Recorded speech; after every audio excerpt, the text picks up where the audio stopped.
Good morning. Nandito tayo sa ating mini park or mini forest kung tawagin ko. So, nandito tayo. Ito yung daan papunta sa may dike. And then, sa may dagat.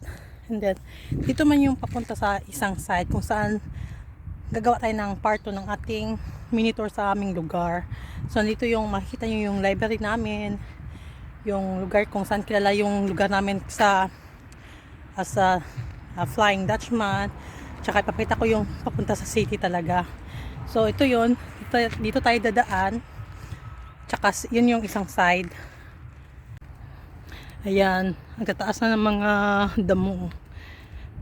Ayan. Tapos lalo pag summer, puno ito ng mga green kasi klase ng mga damo or halaman. Tsaka yung mga dahon is babalik na din. Kasi pa-spring na. Kaya may mga yellow na mga bulaklak. Ang tawag dyan is narcissus. Yung yung national flower ng Netherlands is not tulips, kundi narcissus. Yun din ang akala ko dati. Akala ko tulips, pero narcissus pala. Ayan. Ito yung office na nagko-control dyan sa bridge. Kung saan nag-open close yung bridge natin. No? Walking tayo kasi maganda yung weather ngayon. Dito sa amin kasi may side na city, doon talaga yung side ng city, tsaka dito yung side ng parang kung gusto mo yung nature. So yung maganda kasi may dagat, may mga puno na din, di ba? Ayan.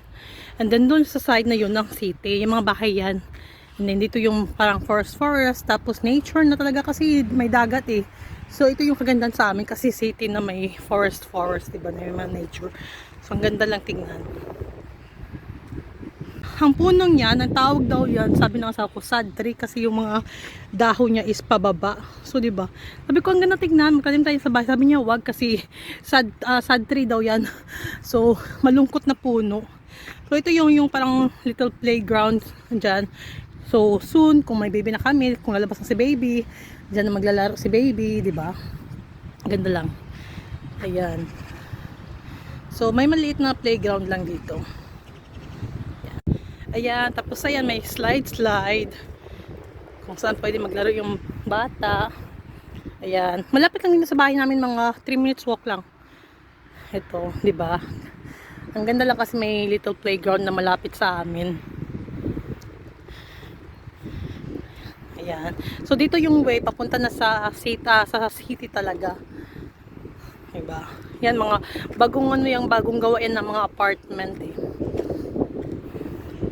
Tsaka ito yung tawag nila pag pa-spring lumalabas itong mga bulaklak na ito. Tawag sa kanila is crocus. Ayan, ang ganda lang tignan. Ganon, diba? Ito pa, ang ganda tignan. Pag may mga bulaklak na tumutubo sa daan.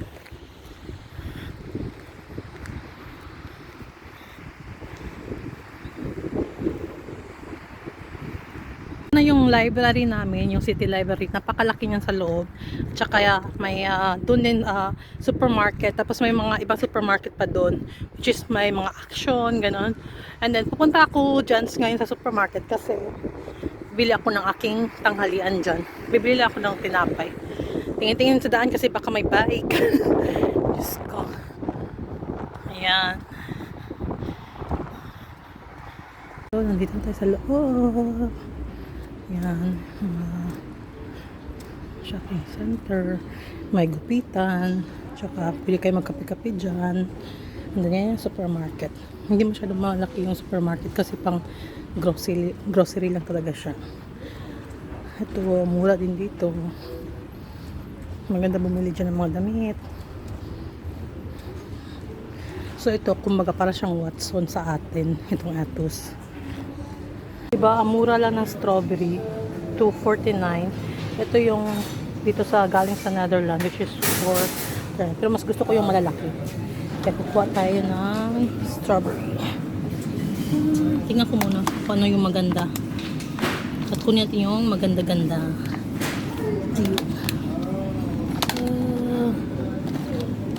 Okay. Ito maganda to. Tingnan ko yung bag. Ito may maganda dun sa likod. Di ba ang laki? Parang mas okay ata to. So kunin ko tong mas malaki. Diba? Mag self-checkout tayo. And then,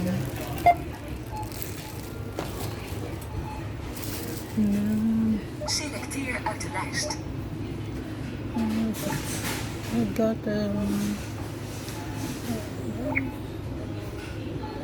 maple and apple flake. So, mabuti talaga nagdala ako ng pitaka.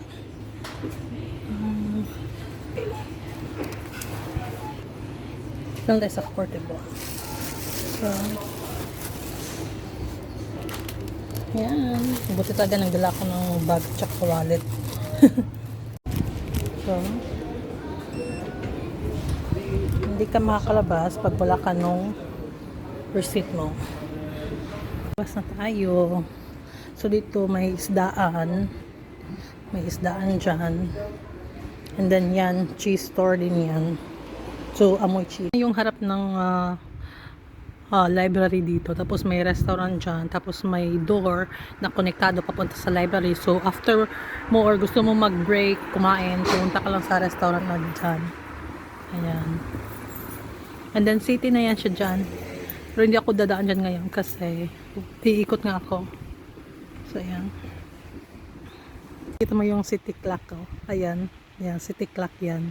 So, pag 12, tumutunog yan siya. Kahit anong oras, tumutunog siya, nabibigay siya ng tunog. Ayan, laki ng na library dyan. And then, ayan, may fountain dyan. Ayan. So, ayan. Paggabi maganda kasi may ilaw siya dyan. Then, ayan. Ito yung Pasiti na talaga.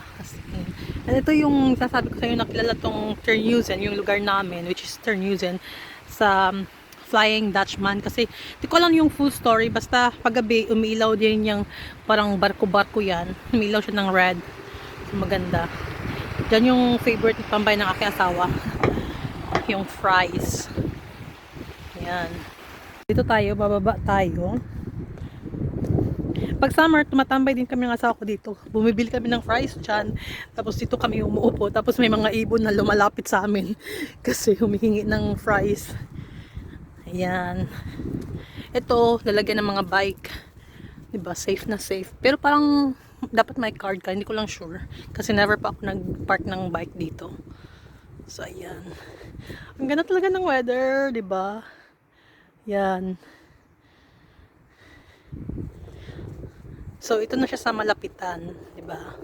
Walang siyang pag ganyan lang yung talaga niya, yung itsura niya talaga. Pero gabi, umiilaw yan siya.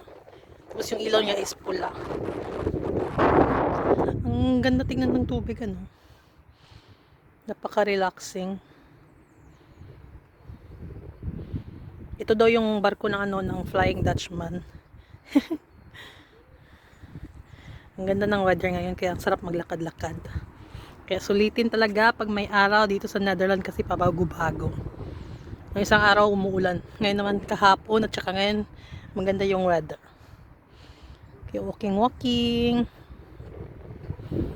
Little bridge tayo dyan. Pero hindi siya nag-open close. Ganyan lang talaga siya. Tapos, diba? Ang ganda ng reflection ng tubig at saka yung araw. Napakasulit maglakad-lakad sa araw na to. Then, naakit tayo. At saka yung malaking building na yan, yan yung Gemeente namin or yung munisipyo namin dito. Ito lang yung kagandahan kapag nakatira ka talaga sa city kasi malapit sa lahat. Malapit sa supermarket, yung by walk lang talaga siya. Tapos yan yung old library namin. Tapos yun nga, nalipat na siya doon. Which is yung bagong library, napakalaki. Kasi yung library na yun, may mga din siya, may mga apartment. So, napakalaki talaga. Hinihingal ako. So, ayan. Diba? Yan yung Gemeente namin. Alam niyo ba, ang sa ilalim ng tubig nito is parking area. Tapos pag summer, nilalagyan na nila ng malalaking balls. Pero hindi siya, hindi ko alam kung semento ba yun or whatsoever, hindi ko alam. Pero ang ilalim nito is parking area. Sigurado napakalamig sa ilalim. Oo Oo pala, doon din pala kami nagpa-park minsan. Pag pupunta kami, rush lang yung pupunta namin dito sa city. So nagka-car kami, tapos ipa-park lang din namin dyan sa ilalim. Kita nyo yung yung sign na ter. Tapos dalawang ilong yan eh. Tingnan natin sa harap. So ito siya sa malapitan. Dalawang ilong. Ter at saka dalawang ilong. Kasi yung ilong dito is Terneuzen. So Terneuzen, dalawang ilong. More than one yung ilong. Kaya ayan. O diba? Sige. Oh, ayan. May mga ilong-ilong. And then, ito yung kamay. Tapos ayan, sa city na yan siya. Papasok na city. Papunta tayo sa dike. So, di ba yun, paikot lang siya. Umikot lang talaga ako. Ayan.